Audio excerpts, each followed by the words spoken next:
लग्नानंतर होईलच प्रेम या मालिकेच्या आजच्या भागामध्ये प्रेक्षकांना आपण पाहतो की पार्थला आता अवॉर्ड मिळणार असतो. टॉप 20 आर्किटेक्टमध्ये त्याचं नाव येतं. त्यामुळे घरातले सगळेजण आता त्याचं कॉंग्रॅच्युलेशन करतात. त्यानंतर आता काव्या पार्थचं कॉंग्रॅच्युलेशन करण्यासाठी येते. त्या बोक्याला म्हणते, पोकुडी तू आधी टॉप 30 आर्किटेक्टमध्ये होता, आता टॉप 20मध्ये आलाय.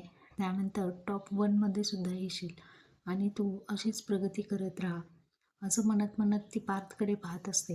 आणि वसवात्या म्हणते, काय मूर्ख आहे ही मुलगी, त्या बोक्याबरोबर बोलते जसं काही खरंच त्यामध्ये जीव आहे. तर पार्थ म्हणतो, ती माझ्यासोबत बोलते. काव्याला खूप छान वाटतं. आता काव्या समोर येऊन त्याचं अभिनंदन करू लागते, हात पुढे करते.